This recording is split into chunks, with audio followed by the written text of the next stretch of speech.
ओम शांति। 9 अगस्त 2026 प्रातः मुरली बाप दादा मधुबन। बाबा कहते, मीठे बच्चे, वृक्षपति बाप ने तुम बच्चों पर बृहस्पति की दशा बिठाई है। अभी तुम अविनाशी सुख की दुनिया में जा रहे हो। प्रश्न, अविनाशी बृहस्पति की दशा किन बच्चों पर बैठती, उनकी निशानी क्या होगी? उत्तर, जो बच्चे जीते जी देह के सब संबंधों को त्याग अपने को आत्मा निश्चय करते, ऐसे निश्चय आत्मिक बुद्धि वाले बच्चों पर बृहस्पति की दशा बैठती है। उनके ही सुख का गायन है कि अतीन्द्रिय सुख गोप गोपियों से पूछो, उनकी खुशी कभी भी गुम नहीं हो सकती। गीत ओम नमो शिवाय। ओम शांति। बच्चों ने बाप की महिमा सुनी। आज के दिन को कहा ही जाता है वृक्षपति डे, जिसको मिलाकर कहा है बृहस्पति। इनको ही गुरुवार भी कहा जाता है। न सिर्फ गुरुवार परंतु सतगुरुवार बंगाल में बहुत मानते हैं। गाया जाता है मनुष्य सृष्टि का बीज रूप, इसीलिए वृक्षपति कहते हैं। बीज ठहरा तो पति भी ठहरा। वृक्ष के बीज को बाप भी कहेंगे। उनसे वृक्ष उत्पन्न होता है। यह है मनुष्य सृष्टि रूपी झाड़। इनका बीज ऊपर में है। तुम जानते हो, हम बच्चों पर अब अविनाशी वृक्षपति की दशा है, क्योंकि अविनाशी स्वराज्य मिल रहा है। सतयुग को कहा ही जाता है अविनाशी सुखधाम। कलयुग को कहा जाता है विनाशी दुखधाम। अभी दुखधाम का विनाश होना है। सुखधाम अविनाशी है, आधा कल्प चलता है। जो अविनाशी वृक्षपति स्थापन कर रहे हैं। बच्चों को सर्विस के लिए पॉइंट्स नोट करनी है। प्रदर्शनी में यह पॉइंट्स मुख्य समझाने की है, क्योंकि मनुष्य तो कुछ भी जानते नहीं। बरोबर यह है ज्ञान। अब बाप यह ज्ञान देते ही है नई और पुरानी दुनिया के बीच में। फिर यह प्रायः लोप हो जाता है। देवताओं को यह ज्ञान नहीं होता है। अगर यह चक्र का ज्ञान हो तो फिर राजाई में मजा ही न आए। अभी भी तुमको ख्याल होता है न, क्या राज्य लेकर फिर हमारी यह हालत होगी? परंतु यह तो ड्रामा बना हुआ है। चक्र को फिरना ही है। वर्ल्ड की हिस्ट्री ज्योग्राफी रिपीट हो रही है। कैसे रिपीट हो रही है, यह तुम बच्चे जानते हो। यह है मनुष्य सृष्टि। तुम्हारी बुद्धि में मूल वतन का झाड़ भी है। सेक्शन सबका अलग अलग है। यह बातें कोई की बुद्धि में कभी नहीं होगी। कोई शास्त्रों में तो यह लिखी हुई नहीं है। हम आत्मा असल शांति धाम की रहवासी है, अविनाशी है, कब विनाश को नहीं पाते। वह समझते हैं बुदबुदा पानी से निकल फिर उसमें मिल जाता है। तुम्हारी बुद्धि में सारा राज है। आत्मा अविनाशी है, जिसमें सारा पार्ट नूंधा हुआ है। यह चक्र का नॉलेज कोई शास्त्रों में नहीं है। भला कहाँ कहाँ स्वास्तिका भी दिखाते हैं। चक्र की सिर्फ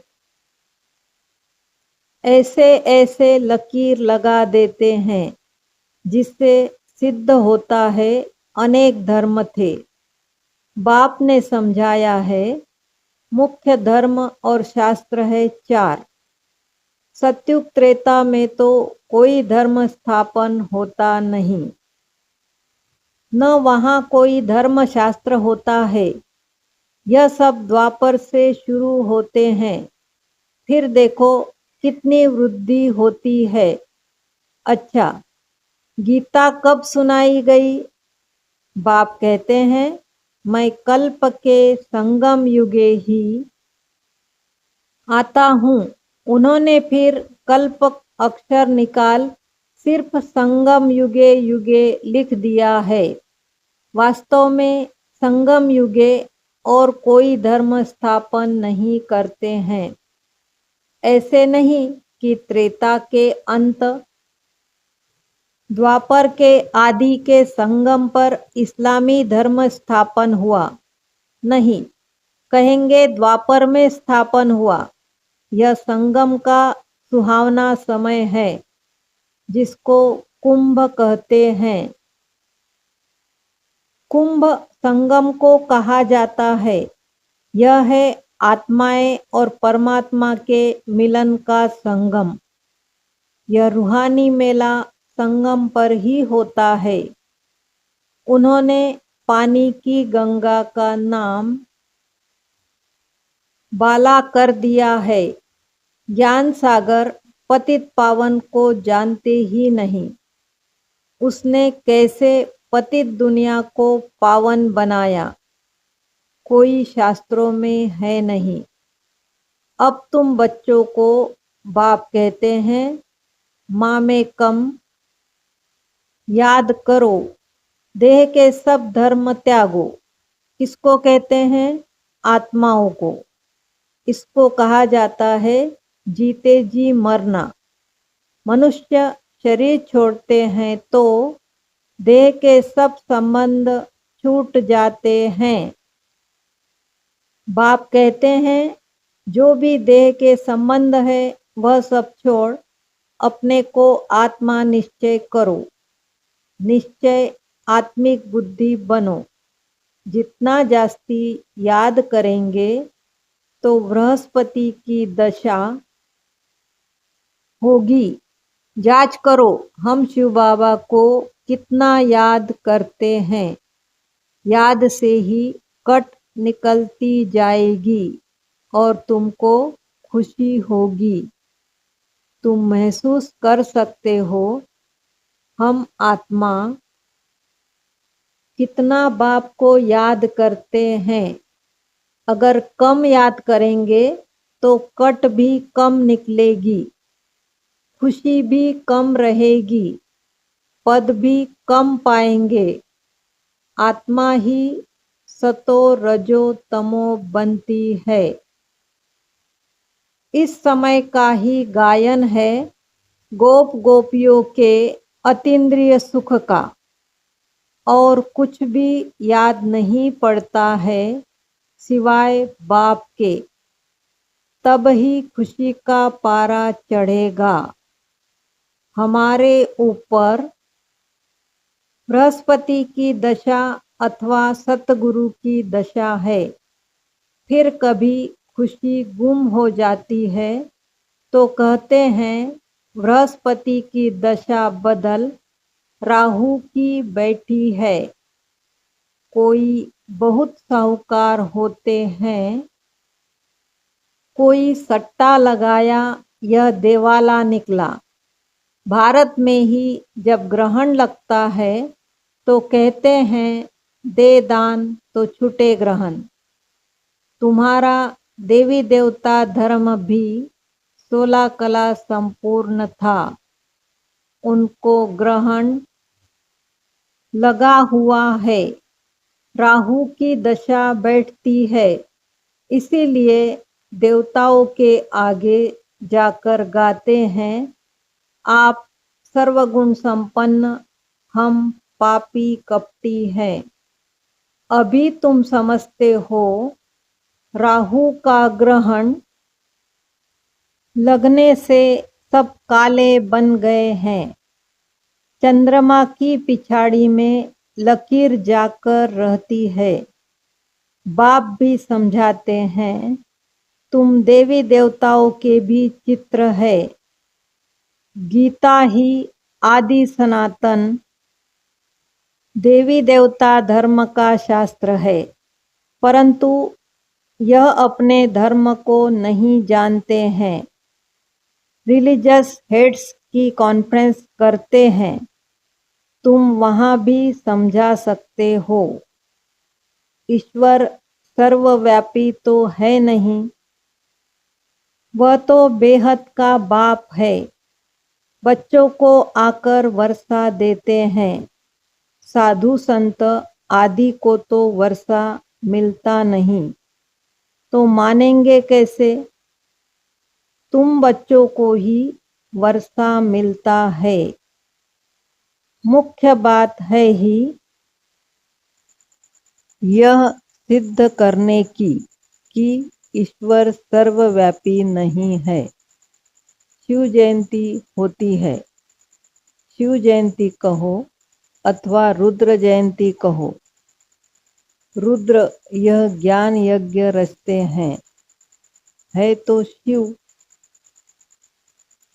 वही गीता ज्ञान यज्ञ है जिससे विनाश ज्वाला प्रज्वलित हुई है। प्रैक्टिकल में तुम देखते हो कैसे निराकार बाबा ने रुद्र ज्ञान यज्ञ रचा है। साकार तो कुछ कर न सके। वह बेहद का यज्ञ है।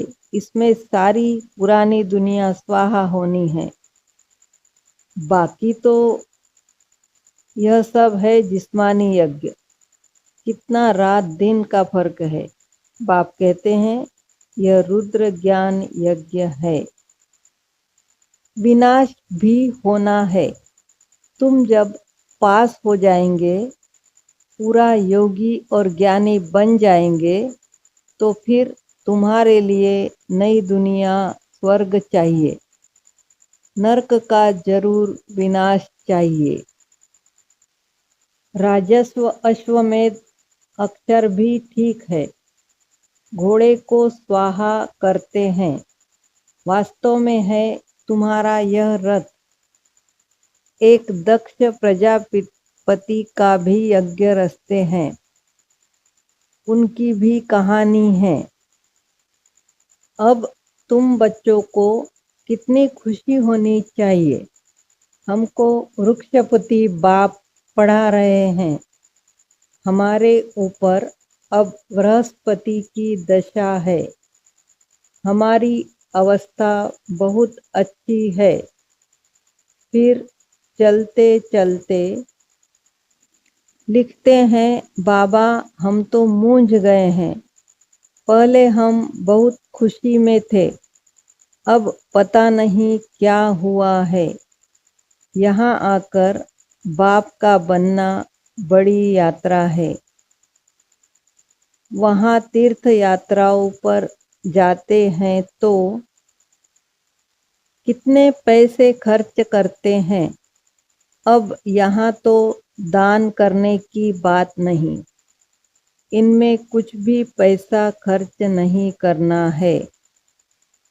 वह है जिस्मानी यात्राएं, तुम्हारी है रूहानी यात्रा। जिस्मानी यात्रा से फायदा कुछ भी नहीं। गीत में भी है ना, चारों ओर लगाए फेरे, फिर भी जन्म जन्मांतर दूर रहे। अभी तुम समझते हो कितनी ढेर यात्राएं की होगी। कहाँ न कहाँ मनुष्य जाते जरूर है। हरिद्वार में गंगा जी पर जरूर जाते हैं। पतित पावनी गंगा समझते हैं ना। अब वास्तव में तुम हो सच्ची सच्ची ज्ञान गंगाएं। तुम्हारे पास भी बहुत आकर ज्ञान स्नान करते हैं। बाबा ने समझाया है, सतगुरु एक ही है। सर्व का सद्गति दाता, सिवाय एक सतगुरु के और कोई गुरु नहीं। बाप कहते हैं, मैं तुमको कल्प कल्प संगम युग पर आकर सद्गति दे पुजारी से पूज्य बनाता हूँ। फिर तुम पुजारी बन दुखी बन जाते हो। यह भी अभी पता पड़ा है। बरोबर हमारा आधा कल्प राज्य चलता है। फिर द्वापर में हम 100 देवी देवता मार्ग वाम मार्ग में चले जाएंगे। जब रावण राज्य शुरू होता है, तब से ही वाम मार्ग शुरू होता है। उनकी भी निशानियां है। जगन्नाथ के मंदिर में जाओ तो अंदर काली मूर्ति है। बाहर में देवताओं के गंदे चित्र है। उस समय अपने को भी थोड़े ही समझ में आता था कि क्या है। विकारी मनुष्य विकारी दृष्टि से देखेंगे तो समझते थे देवताएं भी विकारी थे। यह लिखा हुआ है, देवताएं वाम मार्ग में जाते हैं। ड्रेस भी देवताओं की दी है। यहाँ भी देलवाड़ा मंदिर में जाओ तो ऊपर में स्वर्ग लगा हुआ है। नीचे तपस्या में बैठे हैं। इन सब राजों को और कोई जानते नहीं है।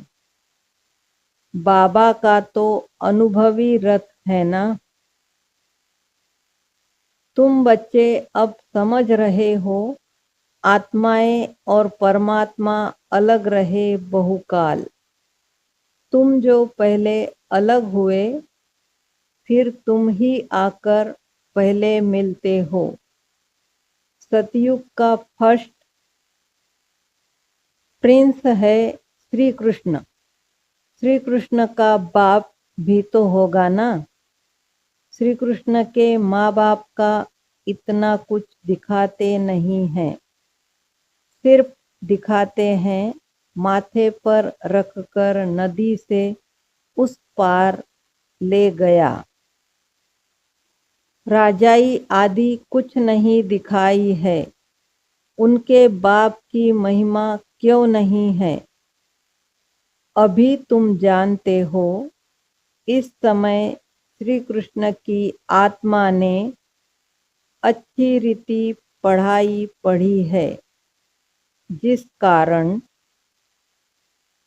माँ बाप से भी ऊंच पद पाया है। तुम समझते हो हम श्री कृष्ण की राजधानी में थे।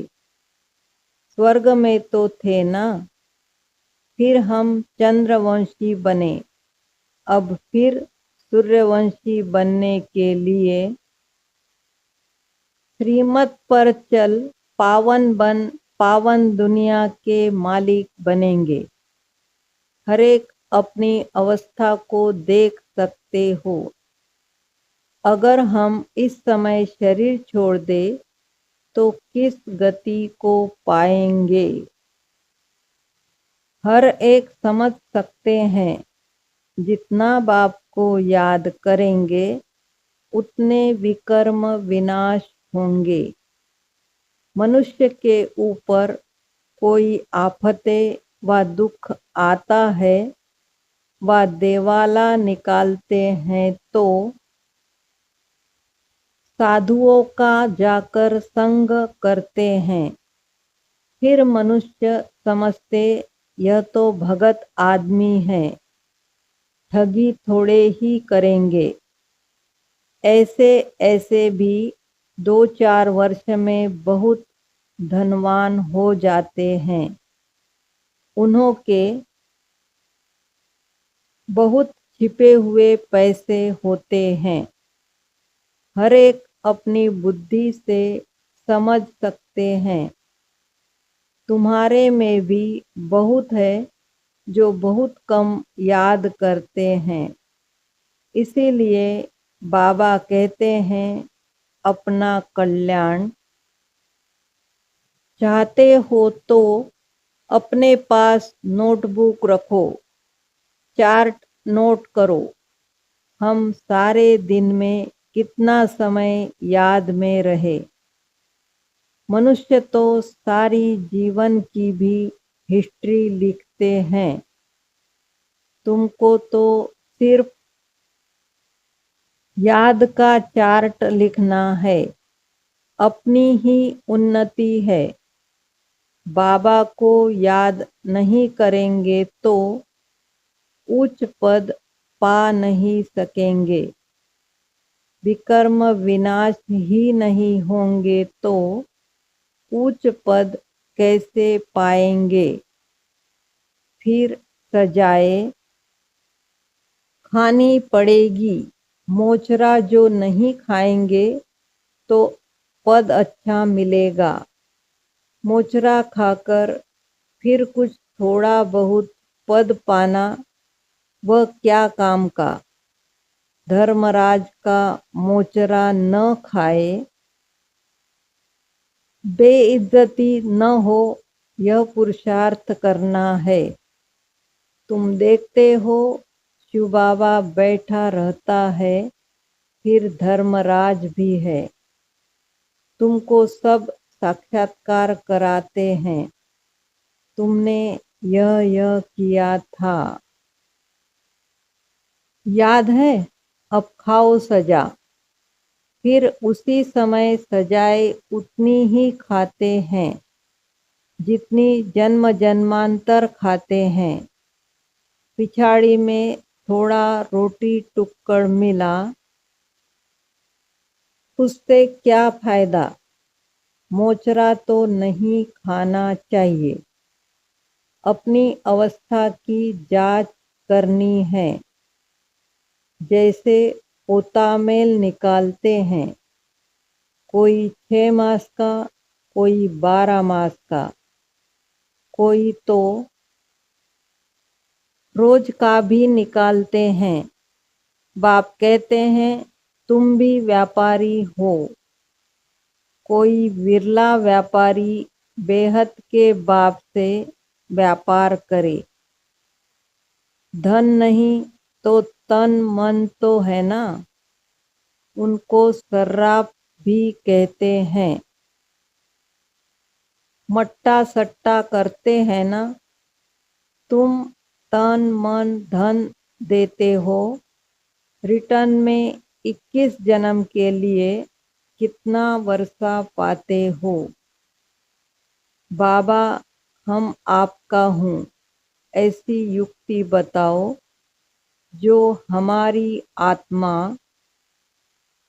और शरीर इन लक्ष्मी नारायण जैसा बन जाए। बाबा कहते मैं तुमको कितना गोरा बनाता हूँ, एकदम रूप ही बदल देता हूँ। दूसरे जन्म में तुमको फर्स्ट क्लास शरीर मिलेगा। तुम वैकुंठ में भी देखते हो। तुम जानते हो यह मम्मा बाबा फिर लक्ष्मी नारायण बनेंगे। एम ऑब्जेक्ट भी दिखाते हैं। अब जो जितना पुरुषार्थ करे, अगर पुरुषार्थ पूरा नहीं करेंगे, धम्मचक्र मचाएंगे तो अपना पद ही भ्रष्ट करेंगे। अच्छा, मीठे मीठे सिक्किल दे बच्चों प्रति माता पिता बाप दादा का याद प्यार और गुड मॉर्निंग। रूहानी बाप की रूहानी बच्चों को नमस्ते। हम रूहानी बच्चों की रूहानी माता पिता बाप दादा को याद प्यार, गुड मॉर्निंग और नमस्ते। शुक्रिया बाबा, शुक्रिया। धारणा के लिए मुख्य सार। अपनी अवस्था की जांच स्वयं ही करनी है। अपने कल्याण के लिए डेली डायरी रखनी है, जिसमें याद का चार्ट नोट करना है। बेहद के बाप से सच्चा सच्चा व्यापार करना है। अपना तन मन धन बाप हवाले कर 21 जन्मों के लिए रिटर्न लेना है। निश्चय बुद्धि बन अपना कल्याण करना है। वरदान: खुशी के साथ शक्ति को धारण कर विघ्नों को पार करने वाले विघ्नजीत भव। जो बच्चे जमा करना जानते हैं वह शक्तिशाली बनते हैं। यदि अभी अभी कमाया, अभी अभी बांटा, स्वयं में समाया नहीं तो शक्ति नहीं रहती। सिर्फ बांटने व दान करने की खुशी रहती है। खुशी के साथ शक्ति हो तो सहज ही विघ्नों को पार कर विघ्नजीत बन जाएंगे। फिर कोई भी विघ्न लगन को डिस्टर्ब नहीं करेंगे। इसीलिए जैसे चेहरे से खुशी की झलक दिखाई देती है, ऐसे शक्ति की झलक भी दिखाई दे। स्लोगन: परिस्थितियों में घबराने के बजाय उन्हें शिक्षक समझकर पाठ सीख लो। ये अव्यक्त इशारे: ज्वाला स्वरूप स्थिति में रह शक्तिशाली याद का अनुभव करो। लास्ट सो फास्ट पुरुषार्थ ज्वाला रूप का ही रहा हुआ है। पांडव के कारण यादव रुके हुए हैं। पांडव की श्रेष्ठ शान रूहानी शान की स्थिति यादवों के परेशानी वाली परिस्थिति को समाप्त करेगी। तो अपनी शान से परेशान आत्माओं को शांति और चैन का वरदान दो। ज्वाला स्वरूप अर्थात लाइट हाउस और माइट हाउस स्थिति को समझते हुए इसी पुरुषार्थ में रहो। ओम शांति।